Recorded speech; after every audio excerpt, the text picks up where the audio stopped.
Hello football lovers, berjumpa lagi dan lagi dengan Kakak Spasi. Kali ini Kakak sudah menyiapkan berita-berita terupdate seputar dunia sepak bola untuk kalian semua. Selamat menyaksikan.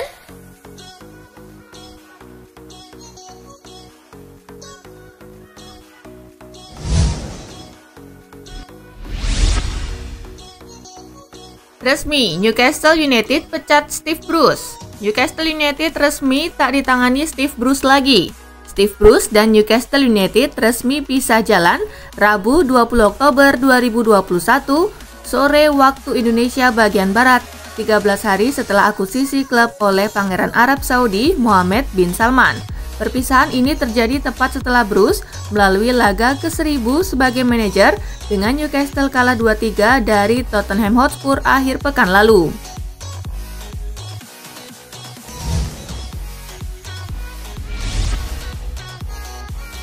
Paulo Fonseca kandidat kuat pelatih Newcastle. Newcastle United telah resmi memecat manajer Steve Bruce. Paulo Fonseca menjadi calon kuat sebagai pengganti. Menurut Kate Downey dari Sky Sport UK, Newcastle akan mengadakan pembicaraan dengan ahli taktik asal Portugal itu. Fonseca dilaporkan terbuka untuk mengambil pekerjaan di St. James Park, sementara Graeme Jones akan memimpin tim untuk sementara waktu. Tugas itu dimulai dengan pertandingan tandang melawan Crystal Palace akhir pekan ini.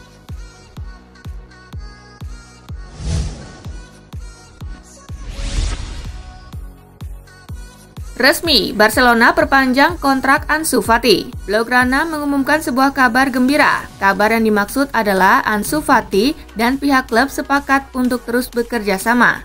Ya, Ansu Fati kini sudah resmi memperpanjang kontraknya di Barcelona. Pemain muda itu diikat Barcelona hingga 2027 mendatang dan dengan kesepakatan mencapai 1 miliar euro atau sekira 19,5 triliun rupiah.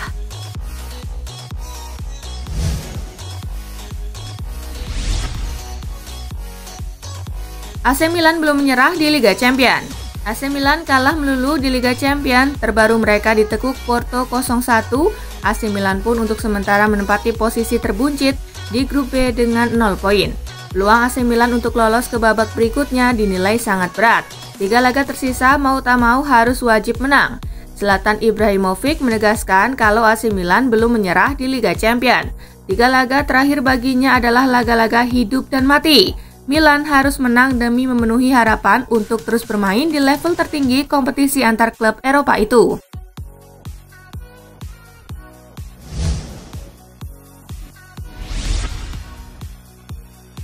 Barcelona versus Dinamo Kiev, Blaugrana akhirnya menang di Liga Champions. Bermain di Camp Nou, gol tunggal kemenangan Barcelona dicetak lewat tendangan voli Gerard Piqué di menit ke-36. Daar is Piqué en Meski mereka terus mendominasi jalannya laga, namun tak ada lagi gol yang tercipta. Hasil ini membuka peluang Barcelona lolos ke fase gugur. Posisi mereka saat ini naik ke urutan ketiga dengan 3 poin, meninggalkan Kiev di posisi juru kunci dengan 1 poin.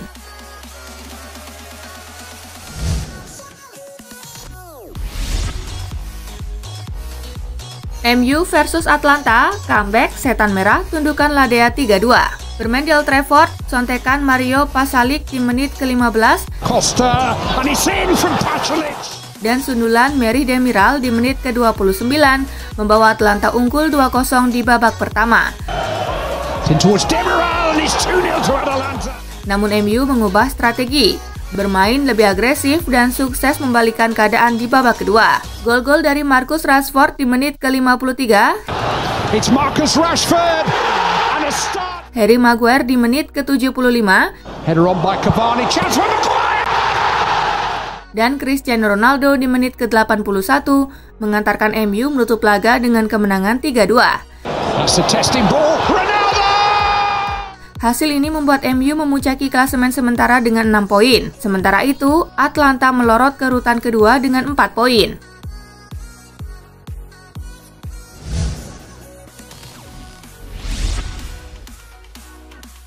Zenit versus Juventus, Kulusevski menangkan Bianconeri.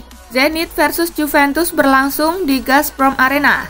Kedua tim bermain imbang tanpa gol di babak pertama. Juventus meningkatkan serangan di babak kedua. Kerja keras Nyonya Tua baru menghasilkan gol di menit ke-86 lewat Dejan Kulusevski yang sekaligus pertama kalinya mencatatkan nama di papan skor pada ajang Liga Champions. Pronta cross verso Keane, l'anticipo, il colpo di testa. Hasil ini menempatkan Juventus makin kukuh di puncak klasemen grup H dengan 9 poin, sedangkan Zenit di posisi ketiga dengan raihan 3 poin.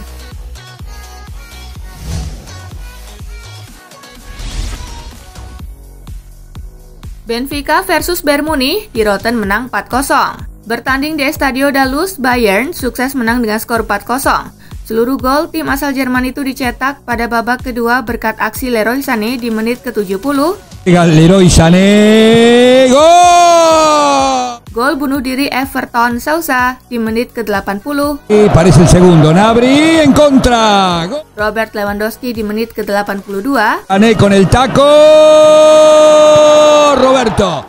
Dan gol kedua Sané di menit ke-84. Stanisic, el gol de Sané, gol! Dengan hasil ini, Bayern duduk manis di puncak klasemen dengan 9 poin, sedangkan Benfica di urutan kedua dengan 4 poin.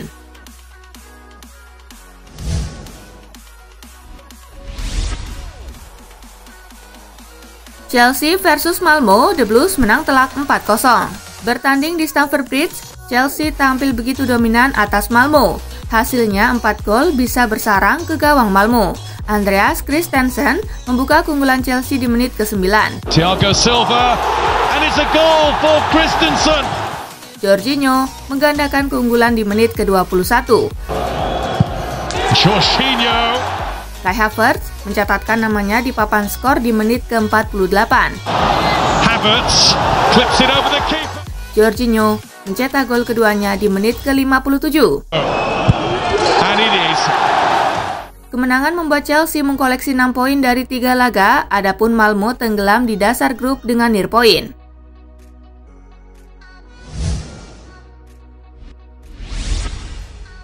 Hasil Liga Champions hari ini, RB Salzburg menang 3-1 atas Wolfsburg, Lille bermain imbang 0-0 dengan Sevilla, Young Boys kalah 1-4 dari Villarreal.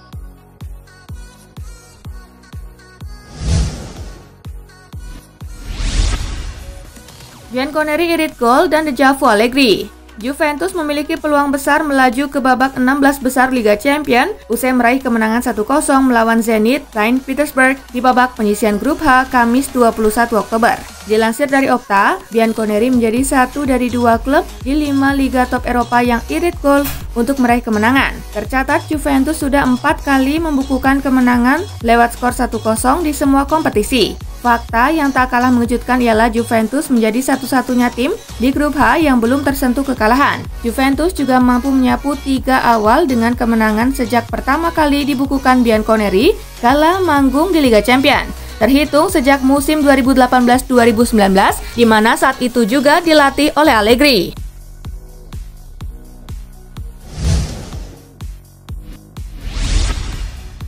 Kemenangan perdana Barcelona di Liga Champions dan gol Gerard Pique. Fakta menarik mengiringi kemenangan perdana Barcelona di Liga Champions 2021-2022 saat melawan Dinamo Kiev. Berdasarkan data dari Opta, Gerard Pique menjadi pemain tertua yang mencetak gol di Liga Champions. Ia menorehkan gol ke gawang Kiev saat usianya 34 tahun 260 hari. Gerard Pique mematahkan rekor tersebut yang sebelumnya dipegang Silvinho di usianya 34 tahun 241 hari saat menjebol gawang Shakhtar Donetsk. Satu lesakan yang dibukukan Gerard Pique membuatnya kini menorehkan 16 gol di ajang Liga Champions, menyamai Roberto Carlos. Torehannya itu lebih banyak ketimbang Sergio Ramos yang membukukan 15 gol.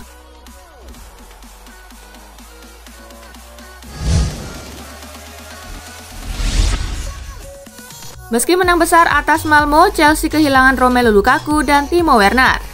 Kemenangan besar 4-0 yang diraih Chelsea atas Malmo FC harus dibayar mahal karena 2 pemain mereka yakni Romelu Lukaku dan Timo Werner mengalami cedera parah. Pelatih Chelsea Thomas Tuchel bahkan memprediksi kedua pemainnya akan absen cukup lama. Tuchel pun mengatakan bahwa Lukaku harus mengalami masalah pada pergelangan kakinya, sedangkan Werner mengalami cedera hamstring yang membuat keduanya harus keluar lapangan lebih cepat.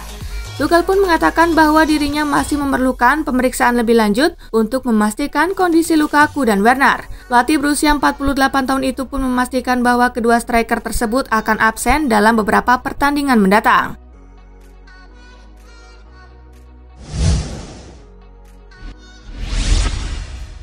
Solskjaer beri pesan ke pengkritik Cristiano Ronaldo usai Manchester United menang di Liga Champions. Ole Gunnar Solskjaer beri pesan ke pengkritik Cristiano Ronaldo usai Manchester United menang di Liga Champions. Jika ada yang ingin mengkritik Ronaldo atas kinerja dan sikap dia, maka tonton saja pertandingan ini dan lihat bagaimana dia terus berlari, kata Ole Gunnar Solskjaer. Cristiano Ronaldo menjadi pemain yang paling aktif menembak dalam duel Manchester United versus Atlanta. Ronaldo tercatat menghujamkan 7 tembakan di sepanjang pertandingan.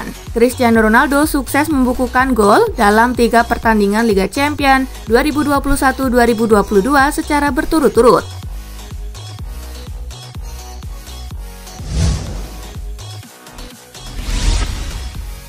Manchester United sejajar dengan Arsenal sebagai raja comeback Liga Champions. Usai menumbangkan Atlanta, Manchester United sejajar dengan Arsenal sebagai raja comeback Liga Champions. Kemenangan comeback atas Atlanta ini membuat Manchester United mencatatkan rekor di ajang Liga Champions. Menurut catatan Opta Joe, Manchester United telah memenangi pertandingan Liga Champions dari ketertinggalan 2 gol untuk ketiga kalinya. Torehan tersebut membuat Manchester United sejajar dengan Arsenal sebagai raja comeback di Liga Champions.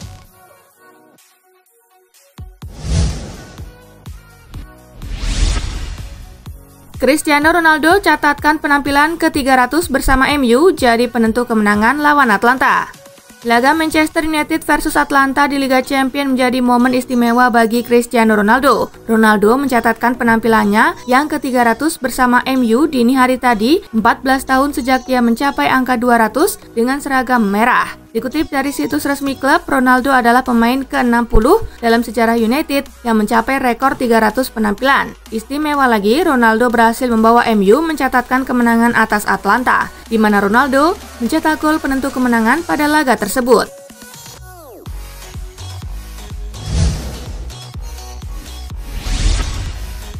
CR7 bobol gawang tim ke-38, Liga Champions ganti nama jadi Liga Cristiano Ronaldo.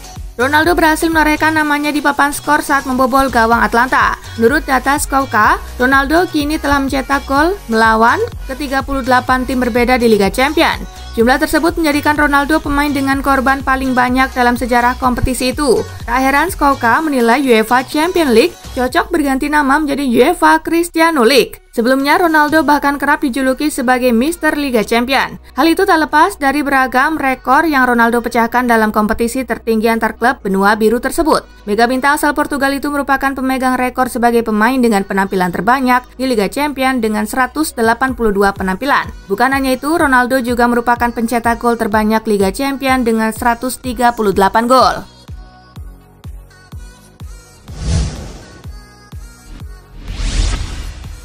Kaya mendadak, Newcastle ingin bawa Mesut Ozil kembali ke Premier League.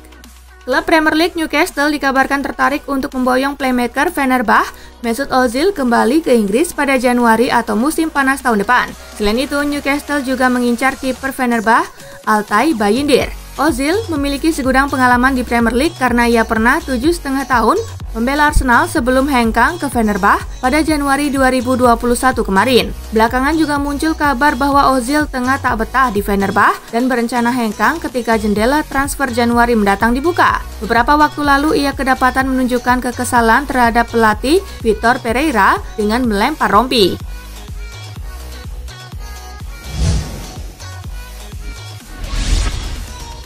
Pengakuan terang-terangan Chelsea soal Haaland. Thomas Tuchel terang-terangan mengakui tertarik ingin memboyong Erling Braut Haaland ke Chelsea. Bahkan menurutnya rencana tersebut sudah beberapa kali masuk dalam pembahasan. Tuchel mengaku sering membahas Haaland. Dia juga menyebut sang bomber sebagai pemain yang fantastis. Cuma ke depan dia belum tahu bagaimana kelanjutan soal ketertarikan kepada mantan penyerang RB Salzburg itu. Menariknya, pada saat yang sama di lini depan Chelsea masih ada Romelu Lukaku. Sang bomber bahkan baru saja didatangkan dengan harga mahal pada Agustus lalu dari Inter Milan. Baginya semua bisa dibahas nanti ketika Haaland memang sudah benar-benar berkostum The Blues.